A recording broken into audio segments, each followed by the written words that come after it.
All right, boys and girls, today you have already completed your spelling pretest for lesson 6, and you have been introduced to your vocabulary words for lesson 6. And our last activity today is to be introduced to the skill lesson for our story this week. So this week we're going to be practicing making conclusions and writing generalizations. And so if you are on Canvas, you're going to find this assignment, Intro to Generalizations and Conclusions. And I want you to go ahead and open that up. And it will pop up to this here. Now, in your lesson 6 packet that is in your red folder, boys and girls, you're also going to want to open up to your lesson 6 skill lesson notes, okay?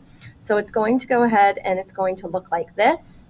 All right, and it actually says lesson 7 up in the top left corner. This used to be lesson 7. It's now lesson 6. But I want you to go ahead and pull this out. You're going to be recording some notes in the blanks to go along with this PowerPoint as we learn about conclusions and generalizations today.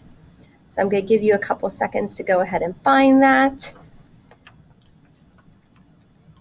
If you need to pause the video to give yourself some time, you can do that as well.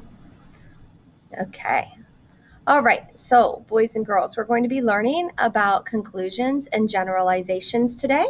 And you need to have your pencil out and ready as we go through this PowerPoint. I want you to record the words that you need to know into the blanks. So it says a conclusion. What is a conclusion? It is a smart guess about ideas that are not stated in the text.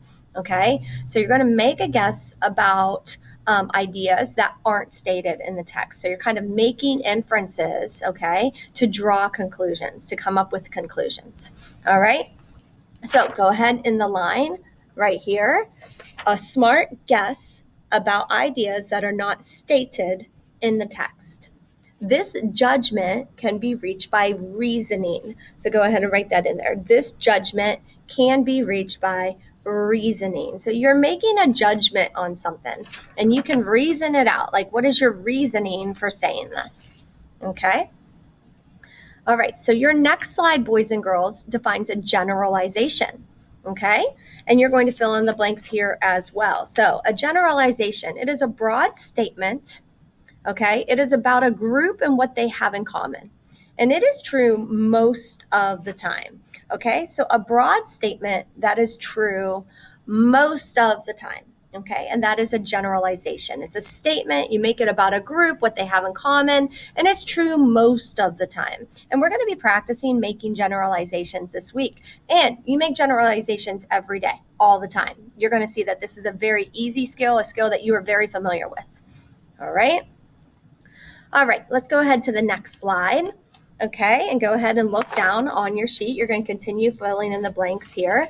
So good readers use clues in the text and their own experiences to draw conclusions and make generalizations about details that the author has not stated. So you're going to want to write that in there. So you're a good reader, okay? And you're going to use the clues in the text and you're going to use your own experiences, okay? You've lived 10 years of your life. You have tons of experiences. So based off of the clues that the text gives you and your own experience, what you know about the world, right? You're going to draw conclusions and make generalizations, okay, about details that the author has not stated.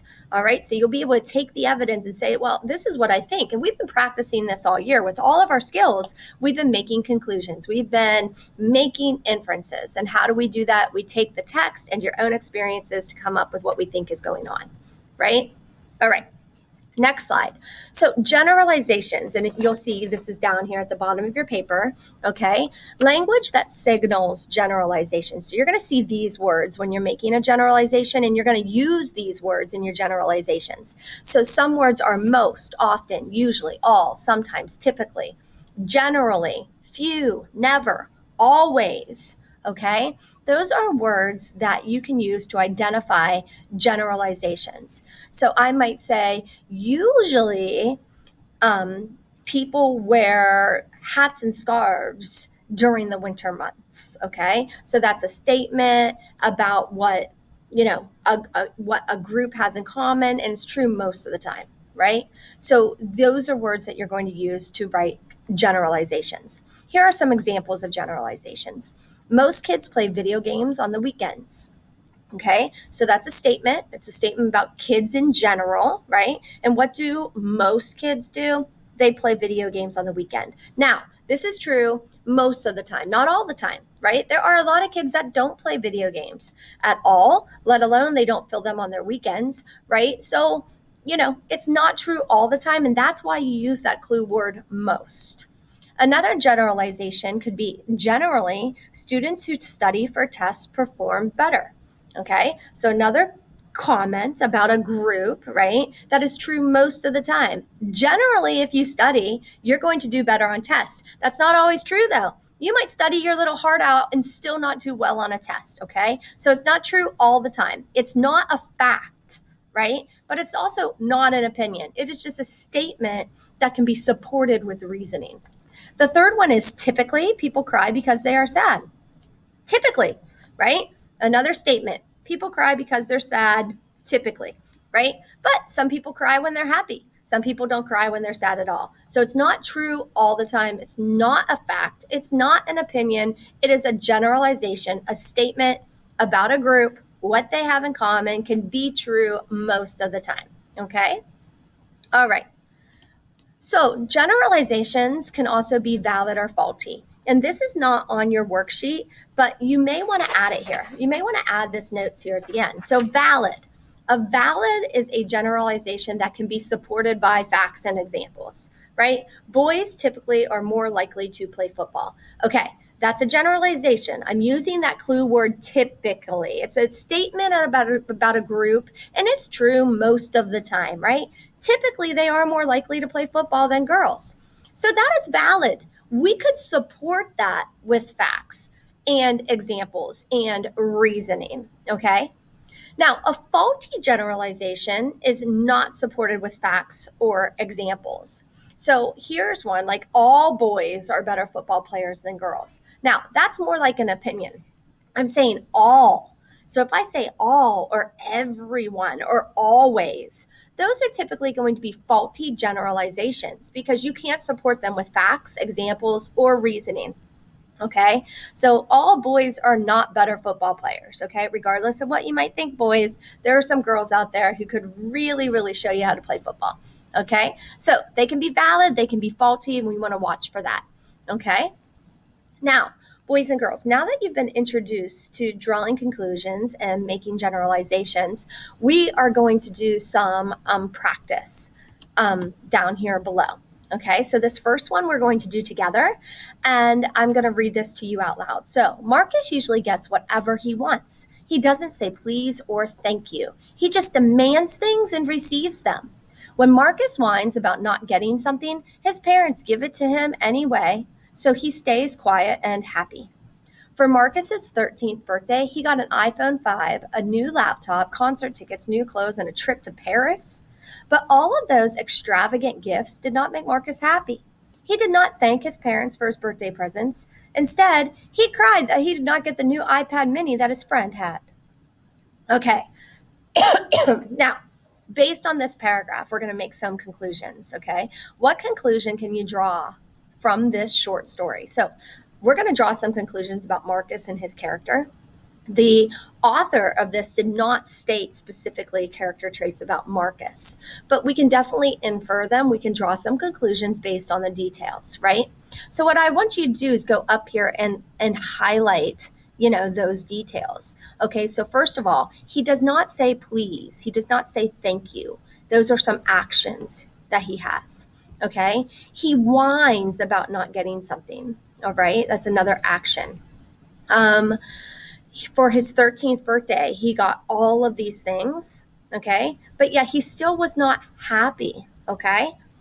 And he did not say thank you. Instead, he cried for the thing he did not get. So these are all really important details that would lead me to draw the conclusion that Marcus is spoiled. Maybe Marcus is ungrateful. right? Maybe Marcus feels like he's an entitled child who is better than other people or is more deserving. So those are all conclusions that I make because they're not stated in here, but the details help me to draw that conclusion. Now, highlight the generalization made about Marcus in this text. Is it valid or faulty? Okay, so you want to go through and you want to look for those clue words. You want to look for that broad statement, that is about Marcus and can be proven, most of the time to be accurate. Okay, so the first line right here would be that generalization, and you would want to highlight this. Marcus usually gets whatever he wants. That clue word right here is usually, right? He usually gets whatever he wants. And based on the details, I would say that that is a valid generalization.